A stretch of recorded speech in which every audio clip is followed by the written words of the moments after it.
Hey guys, we're going to do a review session on Lucid GTO, a study session, and we're going to be looking at hijack versus big blind today. We're going to be focusing on the node where the flop goes check check, which is actually quite a common node in these positions on many low boards, and then hijack checks again on big blind checks again on the turn. So we're going to be looking at delayed C bets today as hijack. So hopefully some of you guys can join me and we can do a little bit of interactive learning here. If there's only a few of you, it'd be cool if you chimed in, just so I'm not talking to myself, and get you guys to practice, get you students to practice with your opinion.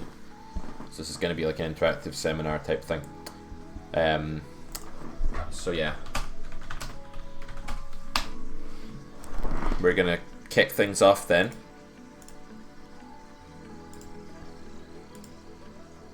With the right sim, hopefully, which is this one. So, just to remind you, this node is check check on the flop, hijack against big blind, and then he checks the turn. And we're kind of planning our delayed c-bet strategy here. Is the volume and everything alright, guys? Anyone that's in? I think we've got like one viewer, but is the volume okay? Just let me know. Hopefully we can ramp up the views, get a few students in. People seem to be busy on Saturdays, or for whatever reason. But anyway, I'm just gonna start thinking about this myself, talking out loud. If you're here and you want to participate, just say so in the chat. So queens in this spot, I think this hand is not particularly vulnerable. We don't have a spade, which means that we are less vulnerable because we don't have a spade. But we're also in this, thanks Andrew, but we're also in a sort of situation where we have less equity when we bet, right? If we have a spade, we have a lot more equity when called. We have like more of a value bet. So this can work both ways. It's not like immediately clear that we want to bet way more often with or without a spade here. I don't think it's like a huge deal. If I had to guess, I'd say that we'd bet more often with a spade because our equity is higher and it's just more of a value bet. People tend to focus a lot on protection here because it's the difference between winning the pot and losing the pot, right? So they kind of think that's a big deal sometimes, but it's not. It doesn't have to be. So I think we want to check this hand back quite often. If we do bet on this node, I think we can go for like a block or a big bet, like probably not an overbet. I'm going to check here, so I think it's mostly a check, and it's 79% check as we can see. By the river, I think there's enough like King X and the low pairs calling here that we want to value bet. I'm just going to bet like 75% pot. As we can see, that's the most common choice. And we'll just go over quickly why we went for that idea there. So on the turn on this is our first node. Queens is normally checking. You can see with a spade it's betting more, it's favouring the block size when it does bet, which makes sense because the tier of hand that this is kind of marginal. It's like a third tier value hand, I would describe it as, which is generally a hand with about 70% equity or so before we bet, and therefore less when we bet, and then it's a thin value bet. So if we go too big, then we don't get to bet. You can see like the concept of more of a bet or less of a bet is somewhat confusing here. Like when we have queens, it's not a big deal whether we have a spade. There's different reasons to bet the different combos, but with a spade it's more of a value bet. But if you look at kings though, it'll never bet without because it doesn't need any real protection apart from against flushes, and that's more value. And with a spade it's a value bet. Same if you look at like an offsuit ace here. With a spade it's probably, well, it's actually somewhat similar with those hands, but certainly with our pocket pairs it's value betting. Nines only with a spade, tens only with a spade, so bet more when you have the flush draw in this spot, not when you don't. You want to have more equity with your bet. Okay. And then the river is pretty standard, right? Like on the river we're probably not going for any overbets, and we're probably able to just call this hand like a tier 2 hand now, a pink hand. If you've been following these Lucid GTO streams, you'll know that we are kind of using these colours to get really familiar with the bet sizes. So instead of remembering that pink is 3/4 pot, we might just come to talk about a big bet as a pink bet and an overbet as an orange bet and an all-in as a red bet. But we're doing a lot of pink betting, some orange betting on this river, but our hand class is not good enough to orange bet. This is very much in line with tiers of value. If you're one of my students and you've done a lesson on tiers of value, this will make a lot of sense, hopefully. If you're not one of my students, say hello. If you are, say hello. I'd like to see who's watching, get involved. Does anyone want to try the next hand here? Pocket fives in this spot. You can see we've got 6 viewers. Did one of you want to step up to the plate and have a bash at this one? Do we want to bet fives as hijack after as a delayed c-bet on this turn? If so, how often? If so, what sizing? If not, why not? So Lacrona, welcome. Solo Corona, for anyone who doesn't know, is my Twitch guru. Kind of teaches me how to not fuck up Twitch and how to not tilt my nuts off every time I try and stream. So, welcome, sir. Anyone else? Someone want to try this one with 5s? What do you guys think? Is this hand good enough to bet with? Is it normally a check? Is it more or less of a check than the hand previously? The queens on a, I guess, similarly low flop. I need all the Twitch help I can get. I don't find Twitch tilting, I find OBS tilting. Anyway, we're not tilting today, it's the weekend, we've not been working, we're just chilled. Just come out of bath actually, I'm in my pajamas, like, I've got slow cooking buttered chicken in the slow cooker, like, life is good. I cannot fucking complain today at all, so I'm not going to. Bet, says Solo Corona. Okay, any thoughts on why? Any preferences, reasons? I think the most obvious reason to bet here is for thin value and protection, I guess. That seems okay.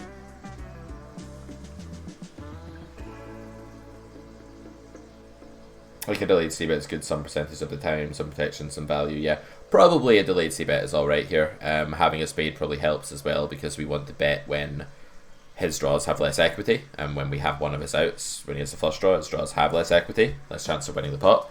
And also, 5s is fairly vulnerable. The question though will hinge upon whether this is a good enough hand to do a ton of betting. I think block is common here. Block's 39%. I wonder what the rest of it is. Block is probably a very common choice. Block, big bet, or check. Yeah. So all options are viable. 5s interestingly actually bets more without the spade, whereas we saw that on the other board it was sort of the opposite. These ones are again queens. So it seems to be the pattern is that if the hand needs protection, if it needs loads of protection, it maybe bets more without the spade, it's even more vulnerable. The more of a value bet a hand becomes, the more it wants to have the spade because it's more of a pure value bet. So I guess we could say pure protection bets will bet a bit more without the flush draw, but value bets like queens aren't really protection bets, will bet more with the spade because they'll have more equity. This is also very different because here we're actually not drawing to the flush ourselves, whereas the last time it was a three flush board, right? But it's still the same principle that when villain has a flush draw here, we like to decrease his equity by having one of these cards. Decreasing someone's outs from 9 to 8 is like, it's kind of a relevant deal in a game where, you know, decisions can balance on a few percent equity when called and stuff like that. On the river, I don't think we're ever betting on the king. I think it's a really automatic check behind, and I don't really see why we would ever bet, so I'm just going to go on to the next hand. Okay. Jack 10, 3, queen, and bear in mind, guys, if you want to hold me accountable, it will say down below what our action is, how long it'll happen. If anyone wants me to go into a node that I haven't looked at, I can do. I can go back over any of these hands. Do we have a volunteer for this node? What do we think about this queen turn for our range? What does it do to our key concepts here, which are range advantage and nut advantage? How does it affect those things? And how does that in turn affect our range building and our strategy? What do we think? And if you're just tuning in from Twitch and you're watching the stream and you have any interest in learning game theory of poker like GTO, this is kind of like a free lesson. Some of it may be a bit confusing at first if you're not used to studying in this way, but stick with it. This is kind of like something people pay a lot of money in coaching for, so this is free content, guys. This is like, yeah, beneficial. Yeah, fair enough, Solo Corona. It's that time, isn't it? Study is gay, says the troll. It's always a fucking troll, you know? Always a troll. Wait, you're the guy that does all the study. You're like the one-tabler guy that studies all day. What are you talking about? Yeah, so I think this turn is very, very good for our range in the sense that nut-wise, we just are all over this, right? We have King 9 at a reasonable frequency. We have Ace King at a ridiculously high frequency because we're hijack and our range isn't as wide. Big nut advantage board. Overbetting, given that we have a massive nut advantage here, looks like an option. Overbetting Ace 9 looks like a very good option because we're blocking a lot of his continues. He's going to be continuing Jack 9, Queen 9, 10 9, right, to overbet. So he's going to be continuing Ace Queen, hands like this. So this hand seems to me to be a very high frequency orange bet, I would guess, and probably a little bit of like smaller bet as well, or whatever, and probably some check. But I think overbetting is a frequent choice. Did he? Oh yeah, he checked the flop. So yeah, let's just take a look at that. So because we didn't bet the flop, like our range will be a little bit more capped. I don't know why I was thinking about this double barreling there. Obviously, we flop went check check. So given that, our range will be a bit more capped, and we might have some of these smaller bets as well. Contrast the situation, guys, to the spot where we actually bet the flop. Because if we'd bet the flop, we'd actually be pulling our range out from the beginning, right, from the flop onwards. We're studying hijack versus big blind in a single raise spot here, Lamb. So hijack opens, big blind calls, and we're studying the delayed c-bet node on the turn for hijack. So it goes check, check on the flop, and then big blind checks the turn. So we're studying this node where hijack has a delayed c-bet opportunity. So yeah, if we bet flop and then we're barreling turn, we wouldn't really have any of these medium hands in our range, right? We're not going to bet that many combos of 10x on the flop, probably. So given, and also we'd have filtered our opponent's range and already got protection to a point that we don't gain much by betting middle pair anymore. But that's the spot where we bet the flop, right? That's the case where we bet the flop. In the situation, though, where we check the flop, it's very different. And here, we don't just want to overbet with ace-king and go for loads of value there, but we also have a purple bet coming into our strategy, as you guys can see. This purple bet here is the third pot block bet, and it's basically being used for thin value protection and cheap bluff. You can see, like, when we have 6-5, we favor the purple bet. This is a common theme with purple bets. We like to do them in spots where we don't have very much equity with our bluffs, or when we have a thin value protection hand. Of course, we do mix in some higher equity bluffs as well, but the most important thing is here that, again, we're not looking at 6-5 guys and saying, oh no, we don't want to bluff 6-5 because we've got all these better hands to bluff with. That's not really how poker works. What we're thinking is, what is the EV of betting 6-5 compared with the EV of checking 6-5? The old analogy is going into the fridge and being like, oh, I don't want to eat that cheese because I like this other cheese that I don't have more. That doesn't make any sense, right? We don't reject a particular cheese because we like another one more. So, yeah, this is an important point. So we can bluff some very low EV hands here that have very poor EV for both betting and checking. It's just important to remember that in game. So many students never ever bet with nothing there, and it is kind of just making their betting range far too strong. And that's not what you want against someone that's probably under-protecting their checking twice range. They're probably not in pool checking enough good hands, so when you check back air all the time, you're kind of just playing very badly with those combos. If your fold equity would be very good betting turn with them. So this one is going to be an infrequent flop check by us, but this is a board that we're checking back quite often because it's two-tone and it's got 6 and a 3 in it, so range-wise, we're not going to want to bet on Queen 6-3 two-tone super frequently. When we check back this hand, it looks like a hand that wants to bet very, very often.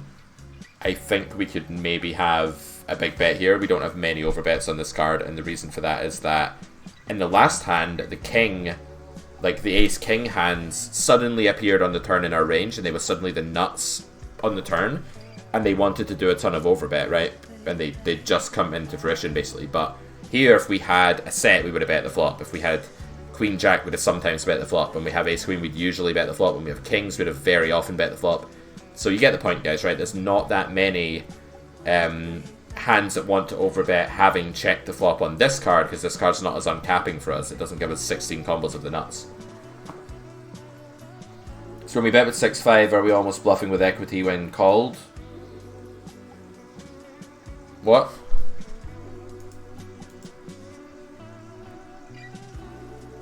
Let me pull that back up. That was this hand, right? What do you mean bluffing with equity when called? No, we have no equity at all. We're going to lose if we get called unless we can bluff the river, or maybe... Yeah, I mean, we're drawing dead. We're bluffing because the EV of bluffing is the same as the EV of checking. Maybe slightly better because of fold equity. We're bluffing for fold equity. We don't bluff because we have pot equity. Sometimes we bluff despite having pot equity, like when we have a semi-bluff, right? So sometimes when we're... Right, okay, so you thought we had a pair, that makes sense. So when we're bluffing with... But I wouldn't think about it in a way where you're thinking, I'm bluffing with equity, as if that makes the bluff defensible and it would be a bad play otherwise, because that's not the case. Like, you can bluff with nothing. That's the whole point. As long as you don't have a more profitable check than you do a bet, you want to bluff. Seek out the pure checks here, like pocket sevens. Why is that a pure check? Because check is better than bluffing.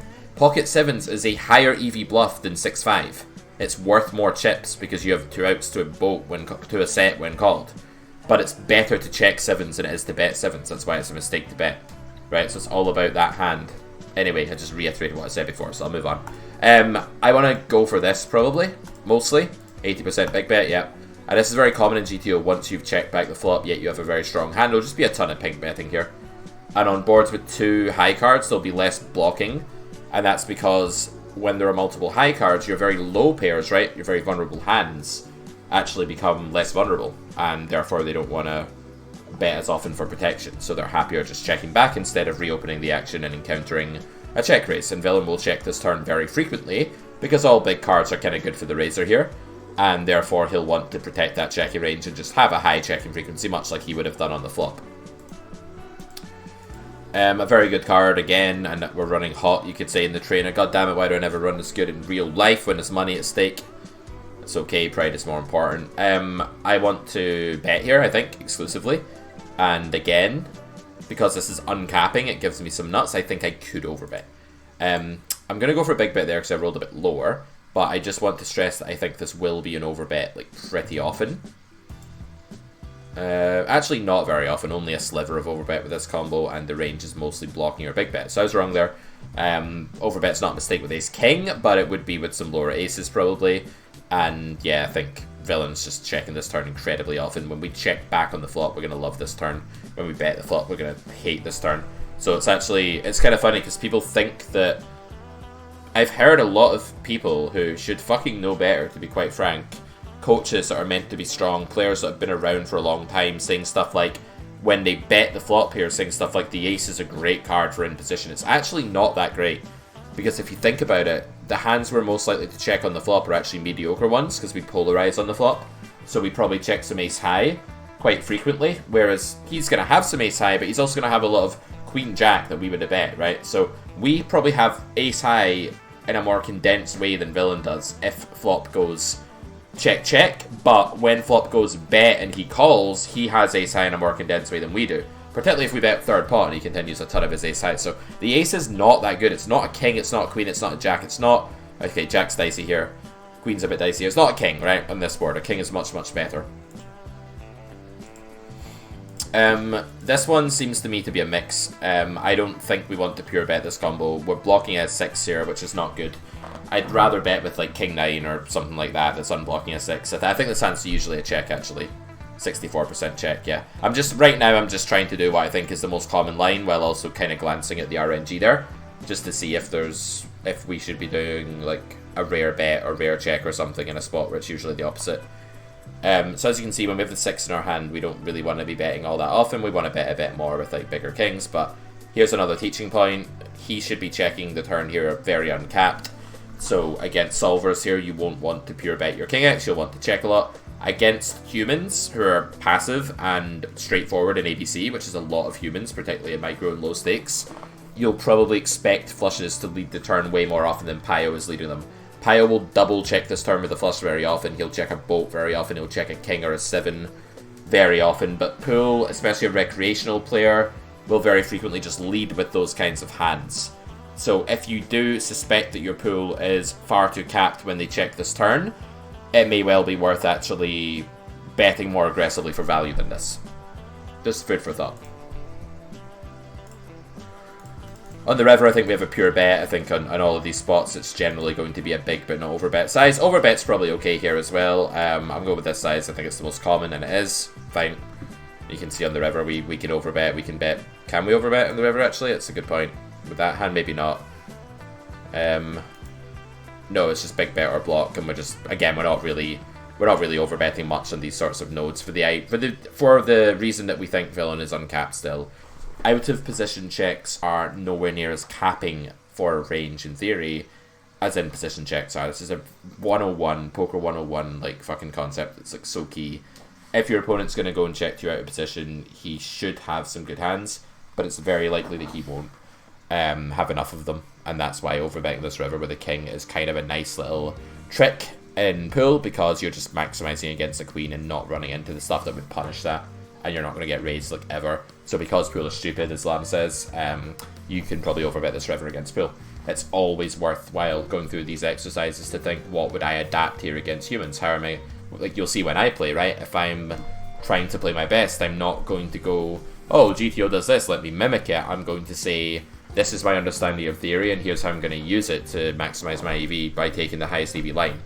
Another thing, while we're on the topic of line, I was doing an interview with Ginge Poker the other day, the YouTuber, the streamer, and he was kind of banging on about, because I asked him to bang on about how people sometimes think about their range too much when they're not at a point where they understand that well enough, where they've not mastered knowing what's good with their hand and they're trying to play their range or some such shit.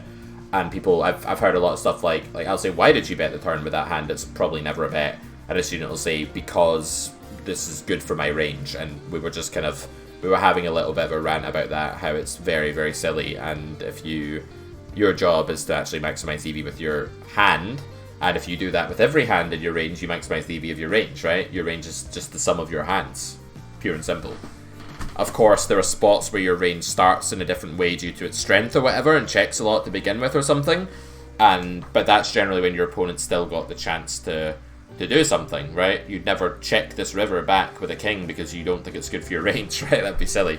And it probably is good for your range anyway, but it's neither here nor there. Ace 10 6 with the 3 of clubs turn. Right, guys, throw this open to the floor. I'm not going to tell you which students do it, but fuck tons of them do it, man. Almost everybody does it at some point in their career. It's disaster.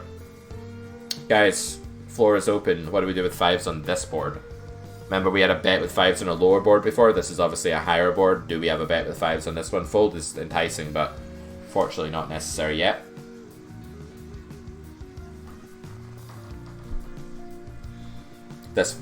If you're watching this on YouTube, by the way, I'm going to upload this stream to YouTube. Subscribe to me on Twitch. You can see these happening live if you follow me, Carrot_corner on Twitch. Check, says Willie. Fold, says Slam. I think check is right. I think this is quite low down our range still. I don't think it's low enough down that we want to bluff, probably. I think it's usually a check. I might be surprised here, but yeah, there's a bit more bet than I thought. 13% bet. That's probably like a block, I would think. Mostly a block, yeah. We can bluff with it as well. It turns out we can big bet this as a bluff, or we can block it for like all kinds of protection-y value from gutters. It's a hybrid bet, right? Whenever you have a super vulnerable hand, it can make some better hands fold and some worse hands call. There'll always be like a hybrid melting pot of reasons going on, and it's not going to be as simple as just like, it's value, it's protection, it's a bluff. Like, these are just your basic reasons. As you become more skilled, you kind of learn that in these situations, you're betting for a myriad of different reasons, and you're kind of putting them into a pot like ingredients, and you want the right mix of ingredients for betting. You don't just need salt, right? You want to balance it with other ingredients. So the more bet ingredients there are, like having good equity or okay equity when called, protecting equity by making your opponent fold reasonable chunks of equity, or bluffing, making your opponent fold large chunks of equity, the more you'll want to bet. The less of those things exist and the higher the EV of checking is, the more you'll want to check. So yeah, that's how that works. So yeah, this is a program, Jay, called Lucid GTO. It works only in line. It's not one of these browser programs that you can use without PioSolver. You need to have PioSolver to use this program. Or you need to have PioSolver Sims, I should say. This program will dig into your archives of solved trees, and it will actually solve, it can recalculate stuff. It is a solver, but it's mainly, I use it as a viewer, a way of drilling me on GTO principles. I think that's what it's good for. I think this is probably... Okay, I don't know. I'm really bad at river play, guys. I suck at river play. You see me fuck up the river all the time, so you guys have to do this. Do we call this block bet, sorry. Remember that if you're watching this and you're not that skilled with GTO yet, and you're not that used to it, you might be thinking, oh, this is a milking bet, this is always for value, or something like that. That's not how GTO works, right? So just because humans do exhibit that leak at low stakes, they are quite value heavy in spots like this. The solver will be bluffing enough of the time. It will be bluffing around 25% of the time here, which makes us... 20% of the time here, which makes us pretty indifferent to calling, right? Because we need 20% equity to make this call. Fold without a club seems like an okay play. However, and I do block bluffs here, right? I block things like Jack 5 of spades or something like that. Yes, doesn't seem like a great bluff catcher, and I've rolled low. Do I get to fold a pair in those circumstances? Yes, always. Cool. Good job, guys. With a club, do we call sometimes? Almost certainly we call or raise with a club, I would think. Let's see.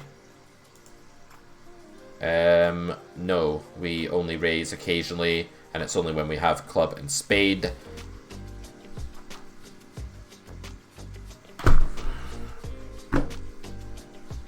Oh no. Spade. Spade, guys. Fucking spade, right? There'll be a reason for it. I can't be bothered searching. If you want to be like that kid that kid in class, feel free to be like, actually, the reason is that the spade unblocks. Like, feel free to do that if you want. That's fine.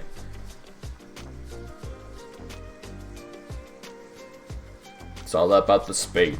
Right, this one looks like a good bluff. People are so silly. Good bluff. I hate this term. Why do I hate this term? Because this hand does not cease to have a gut shot. It does not cease to have a flush draw. It does not cease to have nut potential when we check it. Right?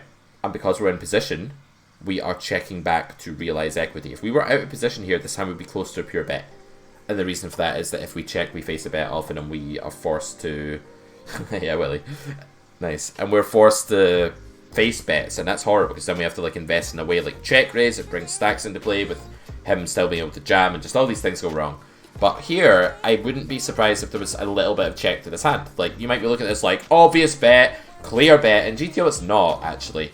Because you retain all of that equity and all of that EV if you check. The EVs of check and bet are going to be super similar in this spot. There's not going to be a massive difference. And so, when I roll a 98, I will big bet. And I don't think I overbet here that often, right? I think I usually big bet. But look at the check frequency of this hand, guys. It'll be more than you think.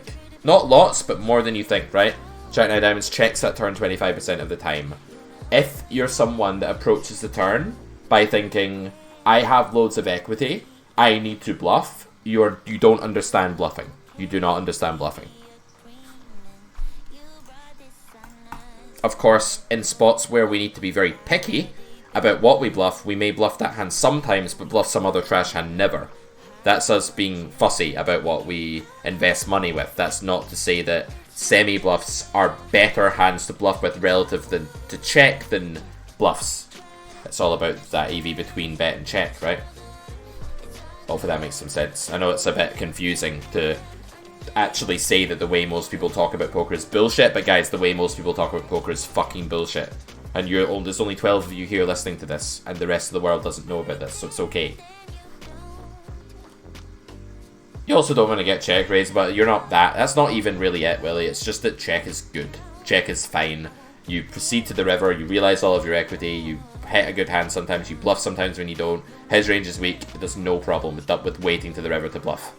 You're not going to check down Jack High, but you may wait for the river to bet. Get this idea out your head, guys, that I have lots of equity, I must bet. Like, no, that doesn't make sense. Actually, if you have 30% equity, you could bet or check, but if you have a made hand, you better fucking check, because you have a showdown value, right? So get this idea out your head that semi-bluffing is okay and bluffing isn't. This is fucking nonsense. Okay, now that we've not bluffed, we did bluff. So do we bluff again? Probably, yeah, because we have Jack High and our range is stronger than his on the turn, because we are the raiser, and he's checked twice to us, so probably we bet again. I know we block diamonds, guys. I can see that we block diamonds here, right? I'm not gonna pure check Jack High back in a spot where I have a big range advantage just because I block a flush draw. I'm just not going to do that, right? So I am going to bet, and I don't like the 6 very much though, so this might be an exception, but let's see. It doesn't like the 6 river, I don't think, for betting super often.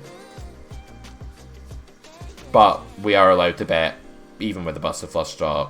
Yeah, okay, maybe we're not allowed to bet with the busted flush draw. We have to give this one up, guys. But it's because it's a 6 river. See if I made that river and we're actually giving up a ton of shit here. It actually hates the spot for us. See if we were on a different river card. Like a 3 or something. Or a, I don't know, a king. We are betting this hand. Don't let the flush draw put you off necessarily. You can see that no Jack 9 is betting here. It's not hugely about the flush draw. It's more about the card. It's about the fact that his range is very 6x heavy when he takes this line and ours isn't. That's why we're checking back a lot here. It's a range disadvantage spot actually. That's why it's not just about the flush draw. The flush draw has an effect, but what I want to be very clear about here is that showdown value has much more of an effect than blockers do in this situation. Yeah, the paired 6 is very, very good for Villain. Absolutely very good for him. He leapfrogs a ton of our hands. He makes trips. He can have a high check raise frequency. I denied him a donk range in the sim when I set it up, so he's not allowed to donk. So yeah, he's going to be checking all of his 6x. We need to be careful. Right, your turn, guys. I've done enough ranting. You get the idea now. You get how to play this node. By the way, as a spoiler, we get to this turn with basically our whole range. I'll just tell you that, right? We don't actually bet this flop ever against someone that doesn't donk bet. If he checks his whole range, we check our whole range behind on his flop.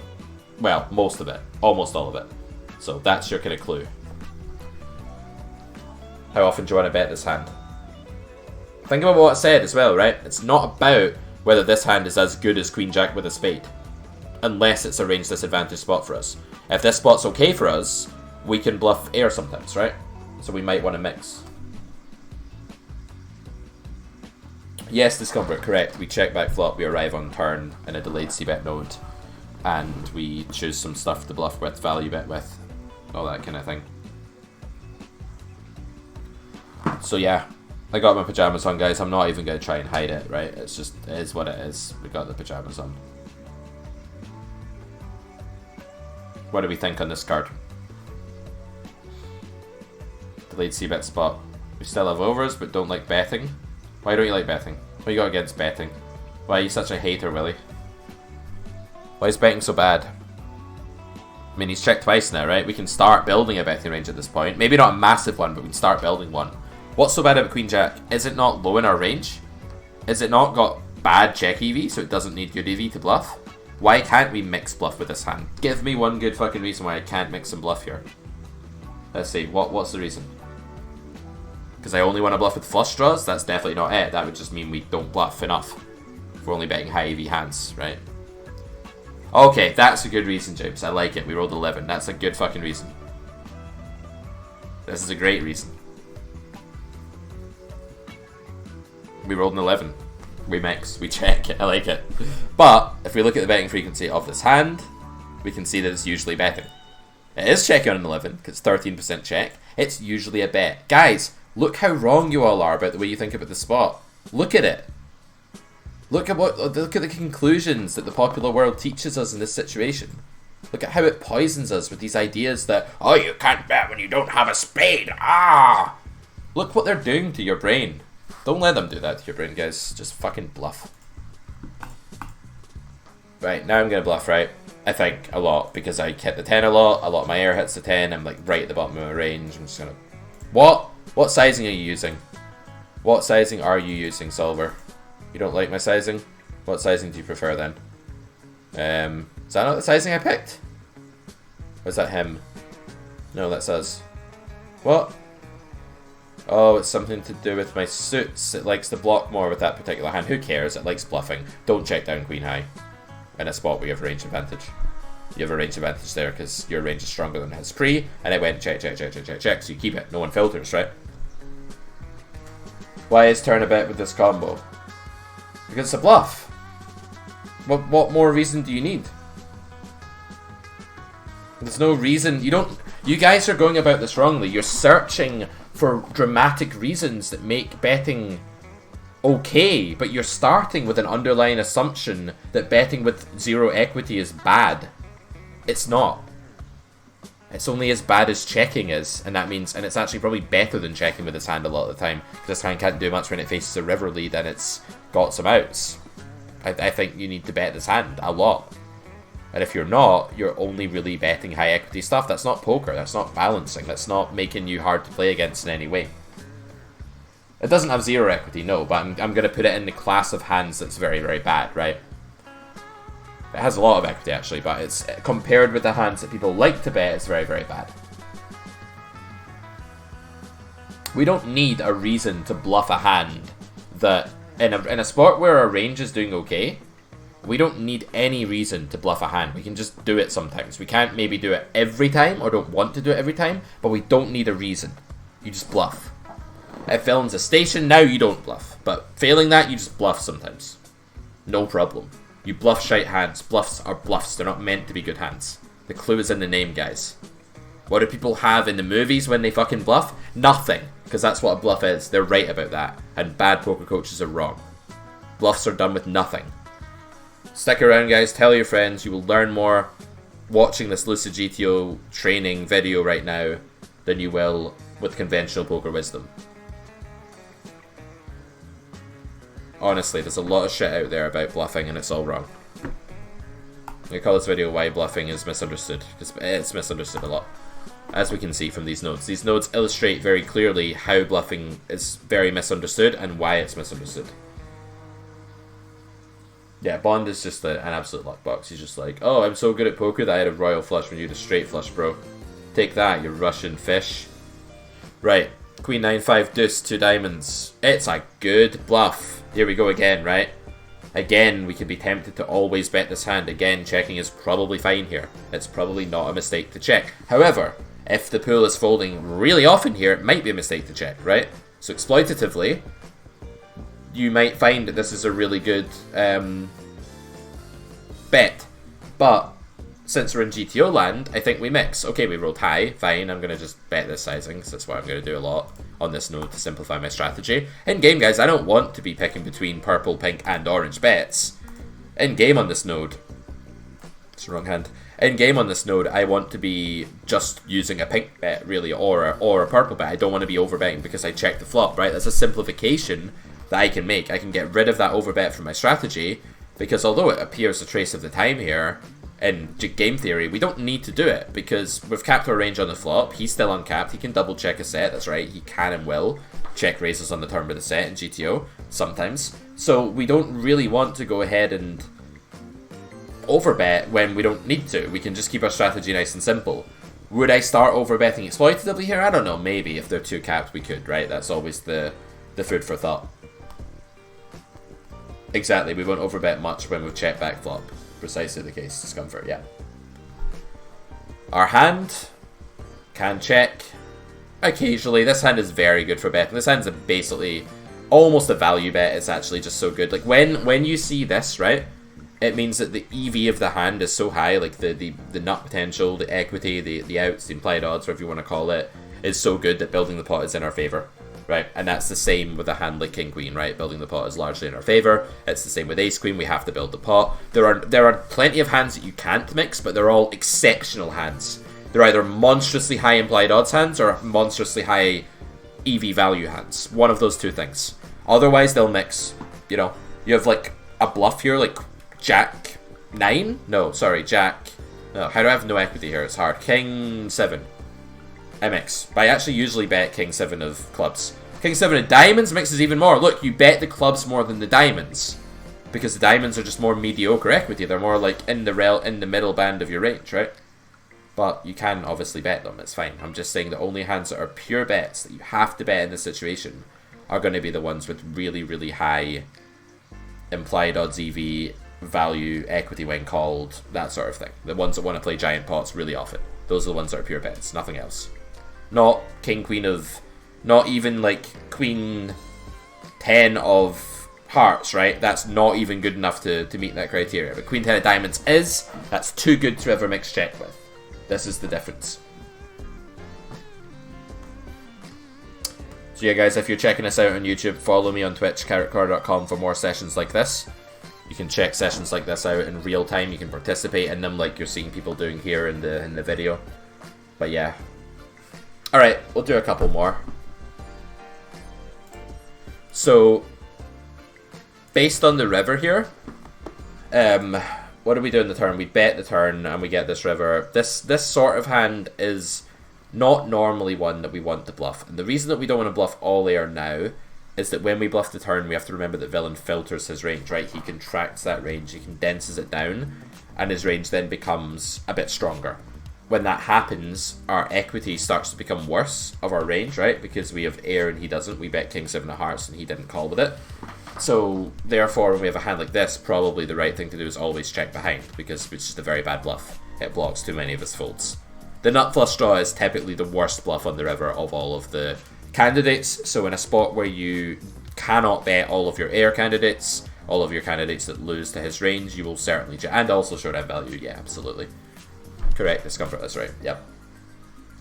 Correct, yep, there'll be a few hands we beat. More so if we block turn than if we big bet turn though, right? The sizing matters there. Okay, this one, guys, your turn. You're getting a feel for this now. We're beginning to pick up some patterns here, maybe. Let go of all your old thoughts and focus on what we've discussed in the last half hour here today. What does this hand want to do? And please remember, this is just a GTO lesson.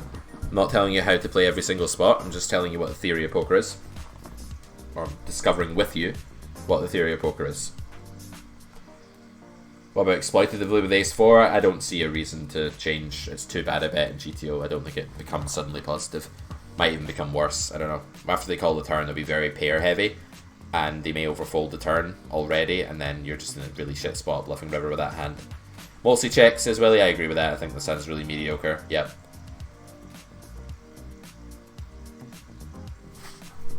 I think check's good. No, I don't see a reason to deviate in ace-4 hand. I think, like... I mean, maybe if you go absolutely massive in a pool full of jokers that don't know what's going on, they might just fold everything, but that's a read you'd need to have, right? Yeah, I think tiny bet's good. I think block's fine here. I think big bet's fine here. My instinct tells me this is a check very frequently. Like, very frequently. Not all the time, but very often. Okay, I'm wrong. It's actually a bet like half the time. Probably a tiny bet, as Discomfort says. Yeah. With a diamond, we bet more. You're used to this now. You have more equity. You block his outs when he has a draw. You get raised less often. Bet more with a diamond. Yep, absolutely. Good. Good, Lamb. You got in there. You got in there first with the diamond thing. Nice one. Beat me to it. So, counterfeited. Bottom of range. Haven't bluffed yet. I feel like I have to bluff, right? I feel like I better bluff now. Probably with eights. I don't have too many underpair here because I don't open fours, threes, and deuces in the seat. And fives is obviously a full house, so I'm not really worried about over bluffing by betting eights, and I think I usually want to be betting the same size I would bet a 9 or pocket kings or pocket jacks or something, and I think it's this one. No? Doesn't want to bluff with eights. Interesting. So I'm getting this wrong in game. My theory's way off here, so let's understand why. Apparently, it's just too much bluffing.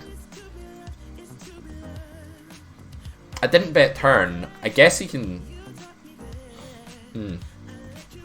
Okay. Okay. Yeah. So one thing I'll say is that this reaction that we see here, he's mixing ace-x, he's calling some of it that we're not... He's mixing the ones that block bluffs, he's calling the ones that don't block bluffs.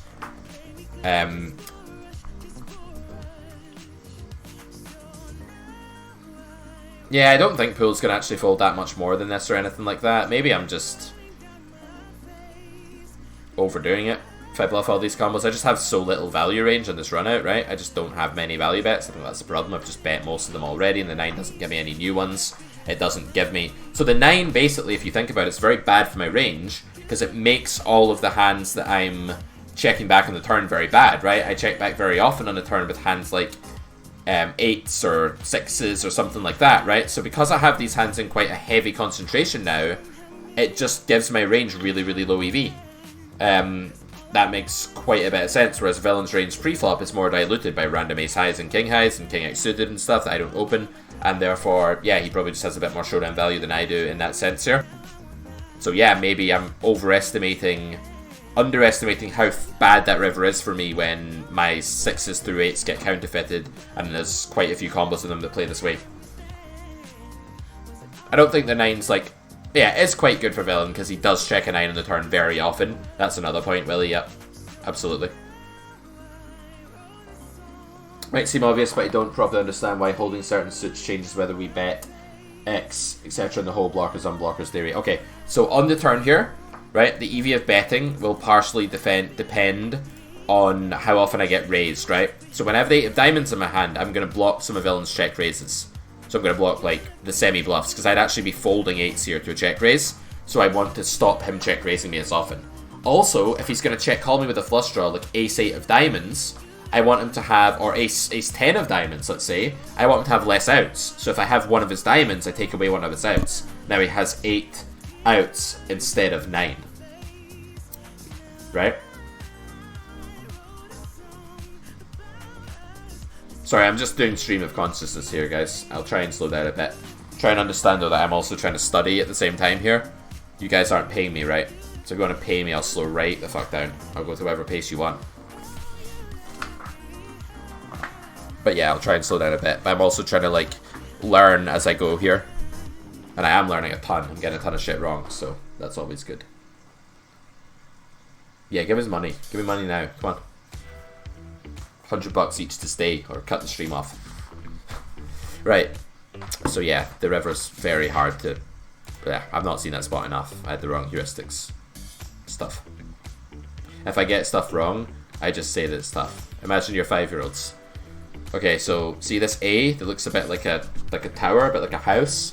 That's the highest one. That's the highest one. It beats all the other ones. But here, see if you can match stuff with the ones in the middle, then you can even beat the H. You can even beat the really high one. See that? You make a pair. The pair can beat even the highest card. Okay? I think I'd be quite good at teaching primary school kids poker, actually. I could pull that off. Maybe. 8-4 deuce 4. So 8-4 deuce 4. It's weird that some cards are letters and some cards are numbers, right? What about this one, guys? Any thoughts here? Any preferences, ideas?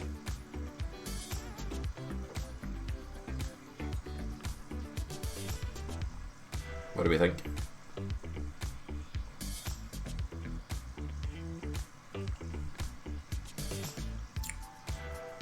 Come on, guys. Is it really going to be a pure check? Is it going to want to bet for... You do have some showdown value, absolutely, but you don't have that much. You do have a lot, actually. But could you make a... Yeah, it's probably quite a lot of check, actually. It's quite in the middle. I think you could turn it into a bluff, though, just for the reason that your range is stronger. Your hijack, he's big blind, he has more air than you. You can probably start bluffing here. You can probably make some better hands fold here. Like ace-10 and stuff like that, ace-9. Bet more often than checks as well. I don't really know, actually. I'm not sure about this one, guys. I think we start bluffing at some frequency for sure. I just don't know how often. I'll stick with what I've been doing. I think we should bear in mind that 4 does connect in some way with his flop range, right? With his 4x that we don't have. So I feel like it's going to tell me off this bet that it's just too frequent. Yeah, it's 1%. Lamb got it. Lamb is 1%. I had a feeling it was going to tell me off for betting that hand. Yeah. It's blocking these hands or it's betting big with them. If we block, this is super interesting, guys. What I'm going to do, in fact, is pull this spot up in Pio. Because the thing about this spot is, like, I want to understand what the block is doing. Like, what the block achieves specifically, basically. What was that board? 8-4 deuce rainbow. So we'll just find this in Pio Solver here, and I'm gonna talk about it briefly there. It's 2 8-4 deuce rainbows, but yeah, no, it's one. It's one. Okay, so have a look at this in the solver. Pink is big bet, purple is little bet. They're different colors, but yeah. So you can see, like, on the flop, right? We don't do a lot of bet on these nodes at all. I just wanted to, like, point that out, right? We're not betting 8-4 deuce very often in theory if he's not donk betting. If we rig this range here and we make it donk bet more often, then we do a lot more bets, because he caps his checking range slightly or to some extent. These things are always gradients, right? How much someone is capped. It's not a yes or no thing. It's always a sort of extent type question. To some extent, he's capped. So anyway, we checked this time, and the turn came like a 4 of hearts, of clubs. Is that right? It's the wrong spot. 4 spades.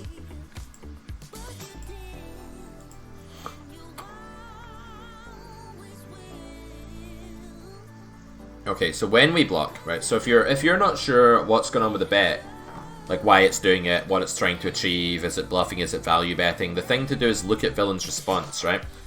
And when you see that you're getting called by King Jack or by King Queen, you know that it's actually value betting against those hands. And when it's making villain fold ace-6 or ace-7, you can see it's bluffing against those hands, even with that small sizing. So it's not always the case that every time villain has a better hand than your hand that he will call, and when he has a worse hand with your hand, he will fold. He might actually, in some situations, fold some hands that beat you and call you with some hands that you beat. Like here, when you're bluffing, right? When you have nothing here, when you're betting with like Jack 10 here, it's way better for him to have King Queen than it is for him to have A7, right? Because he beats your Jack 10 with both, but he has better cards with the King Queen to call with. That's more true on the flop when both players can hit, and then if you hit, he has 2 overcards to you. But yeah, I think King Queen is going to be a nicer call there than A7. A7 blocks more of your bluffs probably. So, or maybe not in this spot actually. Who cares? I'm rambling. But whatever. We don't always expect villain to fold every worse hand and call every better hand, even when we have a hand that looks mediocre. So when we bet that hand there, we're kind of betting for protection, and we're kind of betting for value against some hands and bluffs against others. It's very much a hybrid bet. It has a lot of different reasons for it. It's kind of cool to think about, right? It's just a nifty concept. But yeah, doing this is making me a much better player. Like, I really like these exercises. Right, I'll do another one here. Same spot. We'll do a few more, then we're going to wrap this up, guys. So get involved. Have a go. Yes, it's Tuesday, Jade. No, we're actually just streaming right now to try and get that affiliate stuff we were talking about last night, right? We're trying to get this affiliate status on the new channel, get the new channel growing. I think these exercises are going to be a nice way of doing that, these interactive study sessions. So yeah, get involved. Right, ace-9. So this one. Do we ever want to bet ace-9? What would it be if we did bet? Do we want to bet? Do we have enough reason to bet? Is it a pure check? Is it... What sizing would you use if you bet? Why?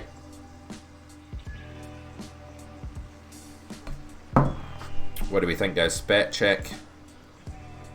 What's the frequency?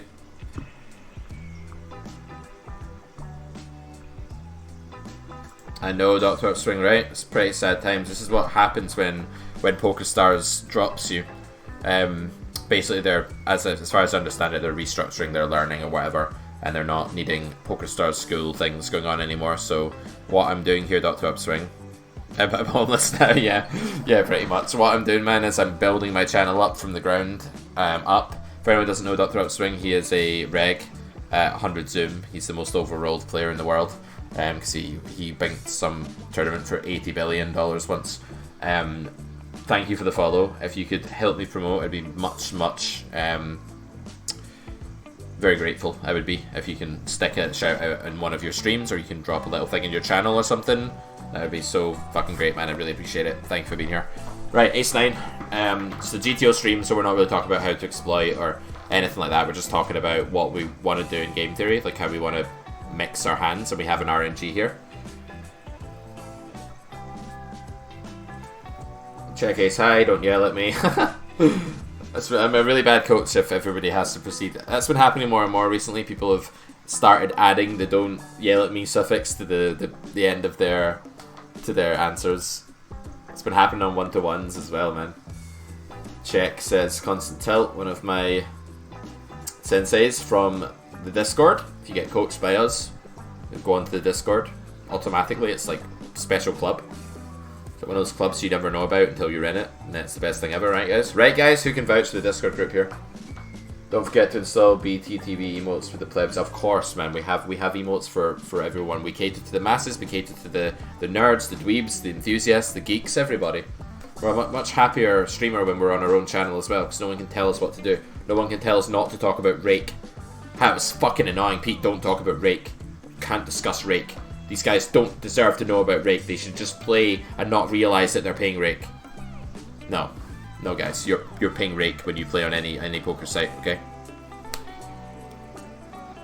I think this is a check very frequently as well. I kind of agree. 97% good enough, right? Do you mix call? You don't have a spade. You will prefer a spade, probably, right? You don't have a spade. You do have some showdown value. You do beat every bluff that villain can be bluffing with. He's not bluffing with ace queen here. Do you want to call ace 9? Are you blocking more bluffs or more value hands? Well, I mean, an ace is never going to block that many bluffs, right? This is Lucid GTO. This is like the best way of visualizing Pio, best way of drilling Pio. I use this with students in about 80% of sessions now if they're of a level where they can benefit from it. I use this in like every coaching session I do. It's super good. Hey Snake Bright, what's up? How come you've got that name? How come you got that bright pink thing going on? Are you a bot? Are you like a chosen one of Twitch? How do you have that? Guys, why does he have that? I want that. Snake Bright, why do you have that? Why does Snake Bright have that? I'm envious now. Immediately envious. Yeah, Jin's Poker is going to be on my podcast on Monday. My Carrot Poker podcast, episode 95, is coming out on Monday the 18th of January, and Jin's Poker is there. I'm there. We're talking about poker. We're talking about ginges. It's great. Be there, be square. Why'd you have a pink name though? Seriously. Because I'm a big boy. Nice. Well done. Well done.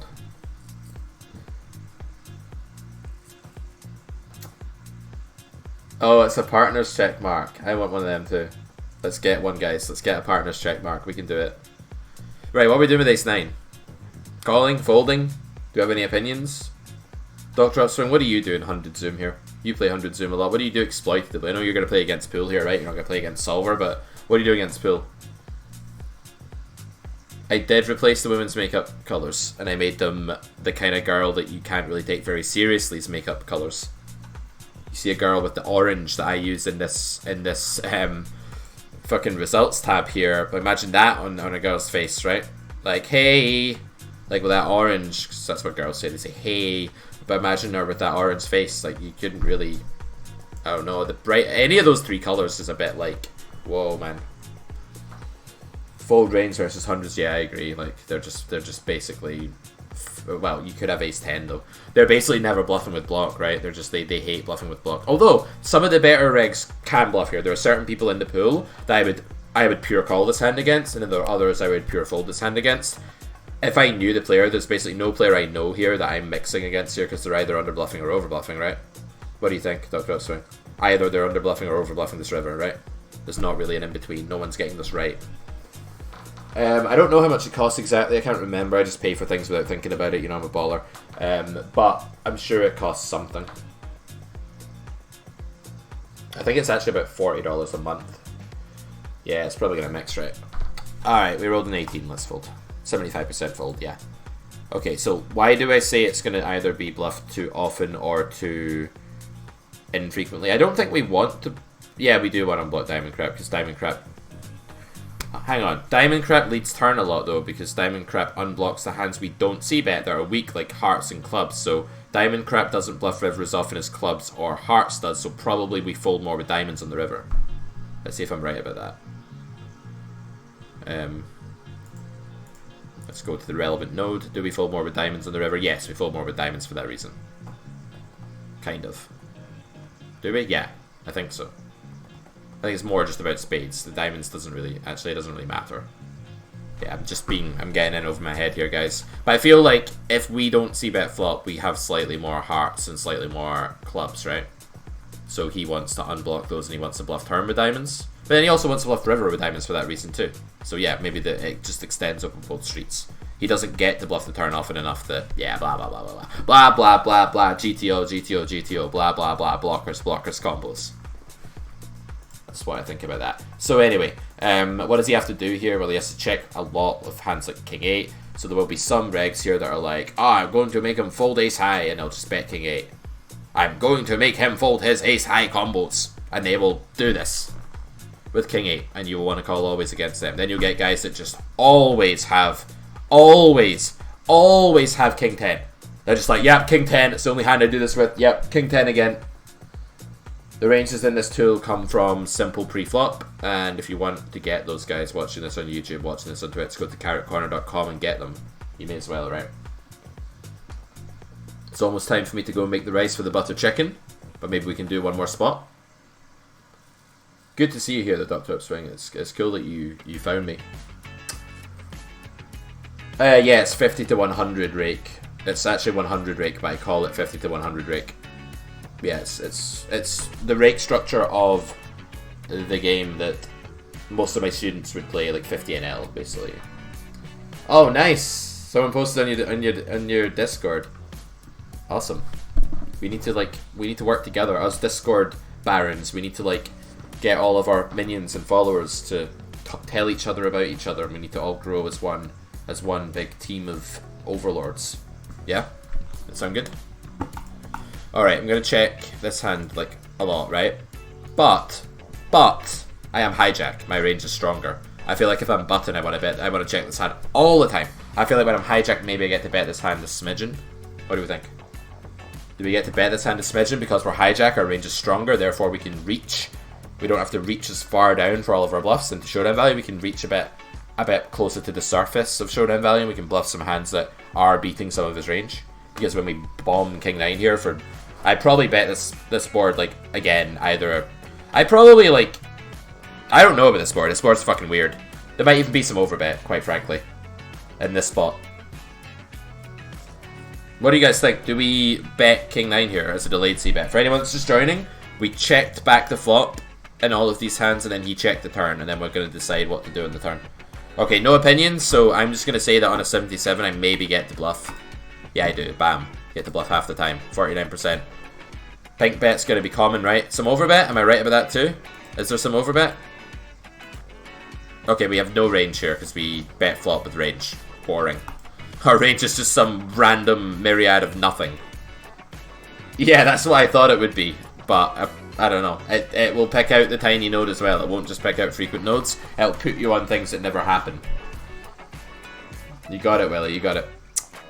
We made a flush, so I think we have to bet. What sizing do we want to use for the flush? Probably just this bet, right? Mostly. Do we ever want to block the flush? Probably. Probably we block the flush. We unblock bad hands that call smaller bets a lot. Sure. Overbet, big bet, block. It's all good. Did he check that hand sometimes? Holy fuck, it's a tiny bit of check there, guys. You see that? That's crazy. It's crazy. Why the fuck? Ace queen. Check back. It's such a weird node. Holy fuck, man. I guess we just block the calling range and raising range really heavily. We get money from the nothing. 3 flush and 4 flush boards play very differently. A lot of the principles that we adopt in, you know, rainbow and two-tone boards go away as soon as there's 3 or 4 cards to a flush present. It really does change things. Right to overbet now this size probably, or probably even smash it. He has some 2-pair. I'm gonna go for this. Go for this. 14%. That 1.5x spot. That was an orange bet. I just went for the river. Yeah, just mix. Big bet, orange bet, purple bet. It's all good. Purple bet's a weird thing there. You don't normally see that in position, but whatever. Anyone want to see a game of chess before we go? Chess, anyone? Watch the views just go either do do do do do do or actually it'll still say poker, so no chess people will come. The chess people will all be watching fucking Nakamura or something. No chess fans. I mean, I'm not gonna not play chess just because Lamb doesn't want it. Like if there's anybody that wants it. You know what bluff check raise turn on King Queen 7-5?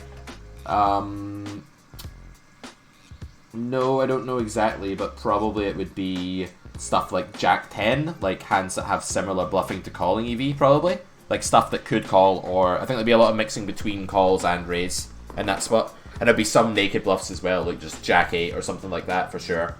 And there'd be obviously some hands that just have like the ace of clubs and a 9 in them or something like that, or the 9 of, yeah, stuff like that. I don't know for sure, I'm just kind of guessing here. Just kind of guessing. Oh, someone wants chess. Someone said do it. We'll play a game of chess then.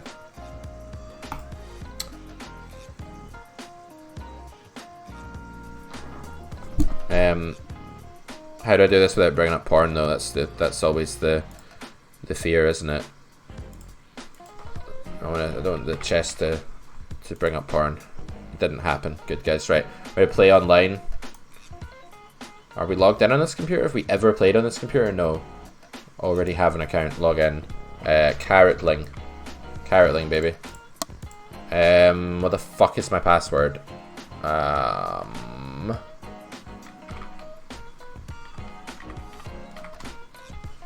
don't know what my password is, guys. It's that one. We nailed it. Right, let's play. We're currently 1600-ish. We're trying to get this rating up. Upswing, do you play chess? Anyone else play chess? Play online. We play a 5-minute game. We gotta talk through commentary. This will be interesting. I've never streamed a game of chess ever before, but it's the first for everything though. I play, if anyone knows chess, I'm going to talk about it. My elo is about 1600 for 5-minute games. It's over the board about 17 something. I haven't played live in like years and years though, so who knows what it would be now. I'm going to play the accelerated Queen's Indian here against d4, c4. And then just play e6.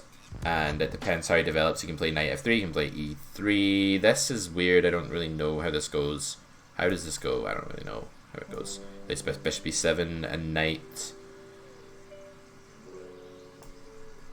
e5 here, if e5 looks good. Just trade some pieces. When you have a space disadvantage, you just want to trade off, right? You want to trade some pieces, generally. As long as there's no horrible tactics that can happen. Is there any in-between move here? No.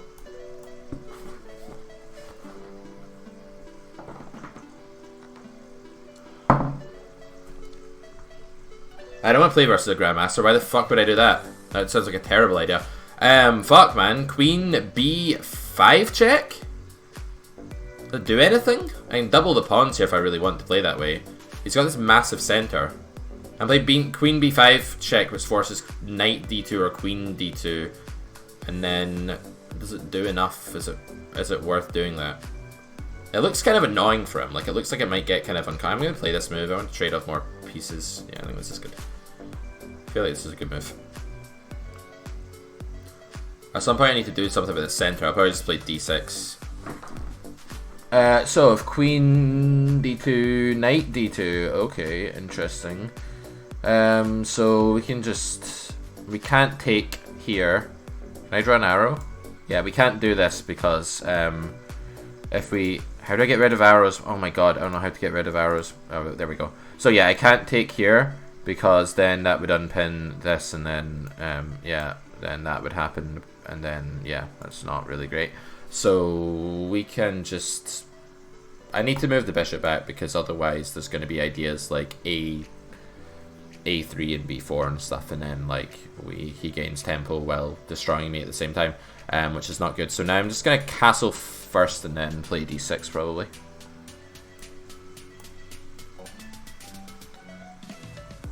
And if A6 I just play queen. This is again, my queen might get a bit short of squares, I don't know. Fuck knows what's going on in this position. That's kind of irritating. I didn't really think about that being a thing. This is really ugly. Yeah. I'm probably going to get fucked because I'm playing on stream and trying to talk about it. I've never done this before. That's my excuse. I'm just getting my excuse in for when I get fucked here. Maybe that move wasn't very good, that queen whatever check. Guys, don't tell me moves, it's cheating, right? Queen C6 looks like it doesn't really do anything. I mean, I don't know, what does it do? Does it do anything? Am I missing something? This position's fine now, I don't mind this now. This queen's covering C6, we just get to play knight D7, rook C8. Or rook D8, I don't know. Or knight A6? Okay. Maybe knight A6 is a thing here, and just like... It looks like a... Nah, I just want to bring the knight to F6, right? Yeah, I'll just do that.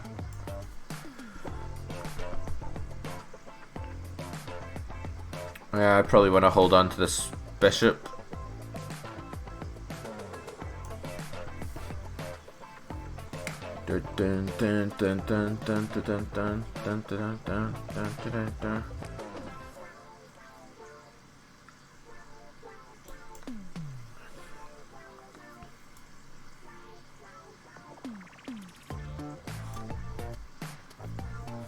We just win a pawn for no reason? No.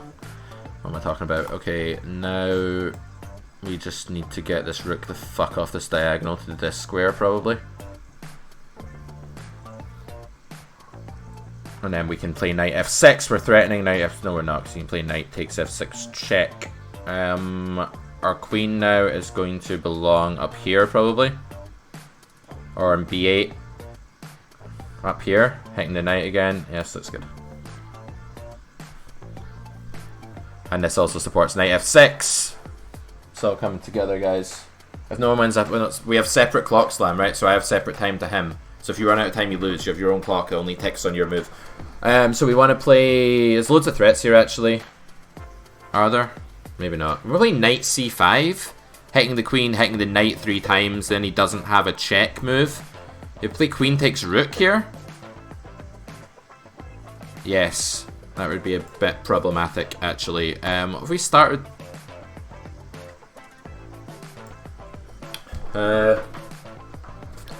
It's getting fucking complicated, man. Queen takes rook is like mating if I recapture, so this is obviously not an option. Knight F6 is knight takes F6, queen takes F6, or just queen takes rook right away. It's still terrible. Can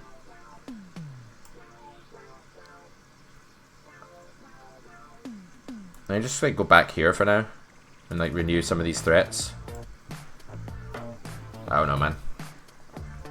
I have to protect this knight, right? So it's gonna have a repetition of moves here. I'll just take it because I'm short on time. Like, okay, he's slightly lower rated than me, but whatever. You see RNG, yeah, that's a good idea. Everyone left when I started playing chess. Do you see that, guys? Right, what the fuck am I trying to do here? I'm trying to play, like, knight... Am I trying to play this move now? I think I'm trying to play this move now. This looks, like, awkward for him, no? It's, like, pretty bad for him, does it not? Hitting the knight twice. The queen has to move somewhere. It still protects the knight. It can go there. That's a pin. That's, like, somewhat inconvenient. I don't know. This looks good. Just guessing. Just moving quickly. Hit the knight third time. And just play knight takes knight. I mean, my pawn structure's gonna get fucked, actually. There's nothing good about this at all. Just gonna play knight takes knight, queen takes, pawn takes, and I play an endgame that's like slightly worse. It takes rook first. Any in between moves here? No, not really.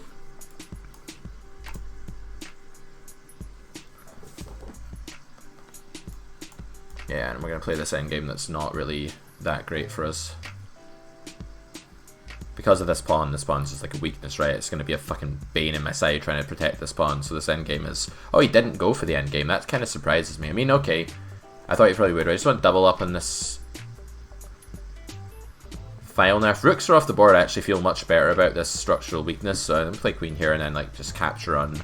If he plays rook d1, I just play queen takes d1. Just trade down and then my pawn structure is preserved. I don't have a structural weakness. What am I talking about? Somewhat annoying. If I just play this, I get to protect.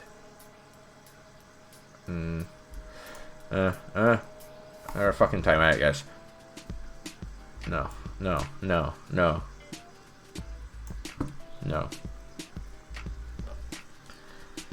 I want to trade down here. I want to get some stuff off the board. The queen pressure is like somewhat irritating. I'm just gonna do this.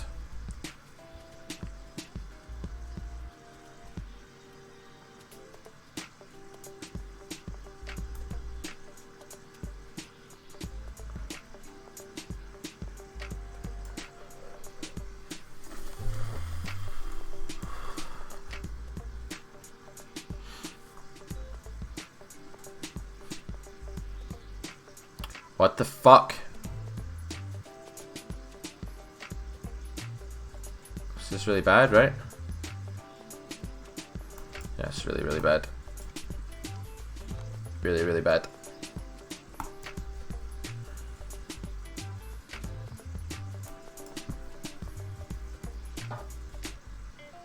This is where you just have to move like super quickly and hope that everything works out okay.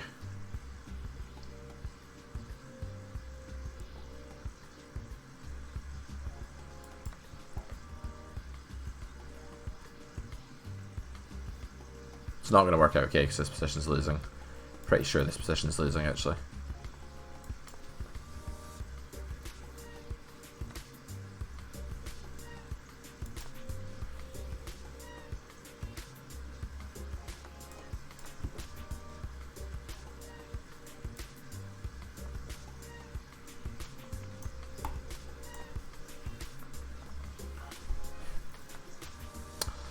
Yeah, we die. Just running out of time. Something went wrong there somewhere. Well, we got fucked by a tactic like that rook to... What I do generally in 5 minute, guys, is my time management sucks, but it sucks even more when I'm talking at the same time.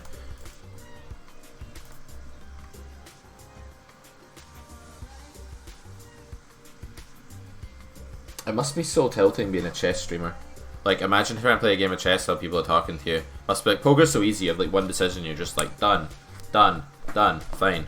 As long as you guys don't judge me on my chess, like, you might still buy poker things, right? Yeah, let me just see what happened there.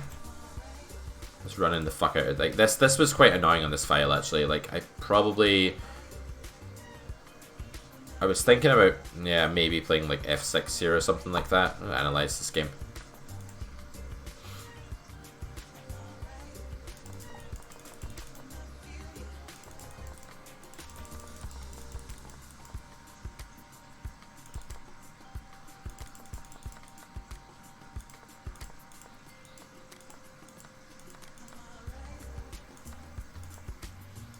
So these moves are all fine. These are all right, actually. They're all the best move. This move is bad. A missed win. What the fuck did I miss here? Oh, so I played knight to here. What is the... Knight to e5. Oh man, hitting the bishop and the queen. I completely fucking missed that. That's so much, like, yeah, I don't know why the fuck I played this move. This was clearly winning. Hitting the queen, hitting the bishop. Just winning the game, basically. Because he unprotects the bishop when he makes that move, when he plays g3. And that was winning. So if my tactics suck, I need to like just sharpen up my tactics and I'll be alright. This is even, quite even. And then this is a fucking blunder that loses me the game. This was the move that cost me the game. Queen d7 would just be fine, right? Just shoring up the ship. No problem. I just missed this bishop fucking rook thing here. GG guys, I'm gonna go make the rest of the dinner and I'll see you for another stream tomorrow. I'll probably play some poker tomorrow. I won't do too much chess, don't worry. It won't be a regular thing, I just want to play a game on stream for the hell of it. I'll see you guys tomorrow. I'll let you know in the Discord what time it's going to be. And yeah, if you've seen this on YouTube or whatever and you don't follow me on Twitch, it's carrot_corner. It'll mostly be poker. Don't worry if you don't play chess. I'm not a chess player really. It's all poker. See you then. Bye for now.